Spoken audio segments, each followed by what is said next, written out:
Today I'm going to be demonstrating how to center clay and form a basic cylinder on the wheel. Learning how to make a good cylinder is important because cylinders form the foundation for 90% of what's made on the wheel. First thing we need to do at the wheel is dampen it down a little bit. I usually just use regular household sponges. They're a lot bigger than elephant ear sponges and you don't lose them in the clay slop. You just need the wheel head to be damp so the clay will stick to it. Next we have to throw the clay down as close to the center of the wheel as possible.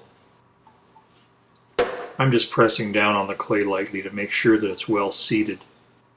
Last thing we need to do before we start throwing is to seal any gaps between the clay and the wheel head. If any water seeps underneath the lump of clay, it could lift it from the wheel. The wheel should be rotating counterclockwise. When you're centering clay, you need to be able to brace yourself so that you can force the clay towards the center of the wheel and remove any irregularities in the lump. Your left arm is going to do the bulk of this work. By bracing your elbow up against your body, you're going to be able to apply a very controlled pressure to the lump. You want to avoid the habit of bracing your elbow on your leg. You can center a small lump of clay this way, but you're soon going to find the upper limits of what you can center using this method. The only way to gain the maximum mechanical advantage over the lump is to have your arm braced up against your torso. Now with your arm braced up against your body, position your forearm so that the center line of your forearm goes right through the center of the lump. To apply pressure to the lump, simply move your upper body forward. Your arm is going to have to follow. This is going to put your arm in a very strong position, but the range of motion is going to be very limited, so feel free to move your chair forward if you can't reach the center of the lump. You want to make sure that you're always pushing against the lump with the base of the palm of your hand, just under your thumb area. There aren't any moving parts there. If you allow your hand to rotate out of position and start pushing against the lump with the palm of your hand or your fingers, the flexing of your hand is just going to cancel out any mechanical advantage that you've gained by bracing your arm up against your body. Wheel speed is very important when you're centering. You start off with a fairly slow wheel speed, and then once all the major irregularities have been worked out of the lump, you can start speeding up the wheel as the lump gets more and more regular. Centering the lower portion of the lump forces it into a taller and taller cone. To redirect the clay back to the wheel head, you simply shift your elbow position up on your body and push against the very top of the lump.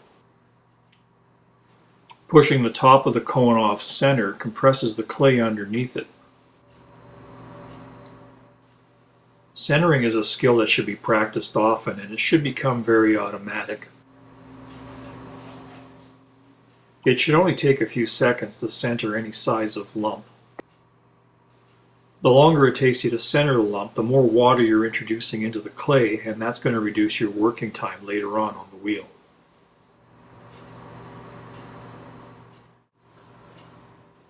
For this demonstration, I'm going to be working off the hump. Working off the hump is a great way to practice throwing because it forces you to wedge and center larger amounts of clay, but you still have the ability to throw a lot of smaller pots very quickly. So for each portion of the demonstration, I'm going to be pretending that the wheel head is sitting about an inch or so from the top of the lump. The first step in throwing a cylinder is to create a V-shaped depression in the center of the lump. I'm going to be using my thumb for this, and I want to make sure that I maintain my position as I move into the lump. I don't want my thumb to go vertical because then I'll lose control and the distribution of the clay will be uneven. You'll notice that I'm supporting my left hand with my right hand during this operation. That not only helps to keep my left hand steady, but it takes a lot of pressure off of the thumb while I'm forming this depression.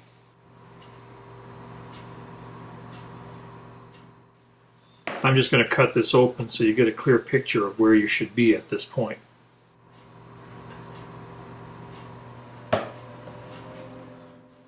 This next step is going to finish distributing the clay to the outside walls, and it's going to define the base. You do this by opening up the depression and forming a ring of clay that sits on the outside edge of the base. You can do this with your left or right hand, but it's important that you move your hand parallel to the wheel head so that you create a base to your pot that has an even thickness. You also want to make sure that the inside corner where the base of the pot meets the walls is very well defined, so you know where to place your hands when you start forming the cylinder. This is also a good time to clean up any irregularities in the base. Once the cylinder is formed, it may not be as accessible as it is now.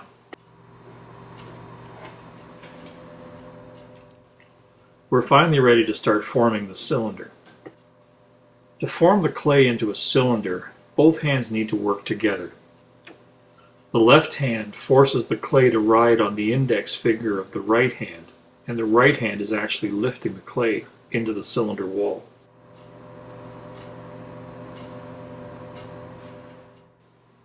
To start the pull, you place your left hand on the inside of the pot, right at the base of the wall, and you apply a little bit of pressure.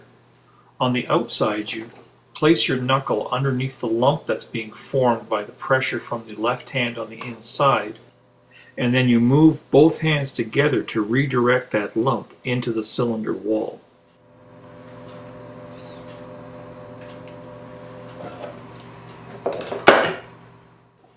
This is what the cylinder should look like after the first pull.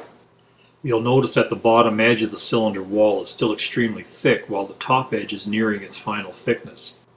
I need this thickness at the base of the wall to support the work that I'm going to be doing in the next pull. The second pull starts off exactly the same way as the first pull, only I'm going to be applying a lot more pressure at the base of the cylinder. I want to move a lot of that clay into the cylinder wall. The aim of this pull is to have at least the top 2/3 of the cylinder wall at its final thickness. As you can see, most of the cylinder wall is fine, but I do have a little bit of extra thickness at the base. That's what I'm going to be getting rid of with the next pull. And again, the third pull starts off exactly the same way as the first two pulls, only this time I'm only going to be concentrating on getting rid of that extra clay that I have built up at the base of the walls. So as my hands move up the cylinder wall, I'm not really going to be moving any clay, I'm just going to be riding the whole wall to make sure that it's an even and consistent thickness.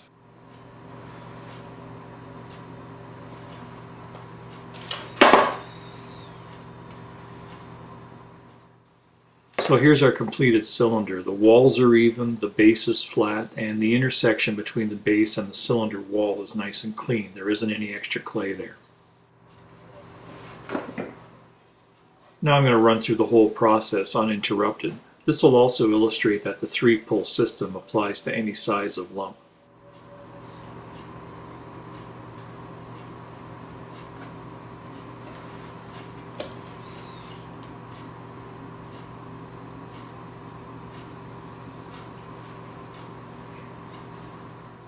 You'll notice here for a larger lump I can't reach all the way to the bottom with my thumb, so I'm changing my hand position to create the depression.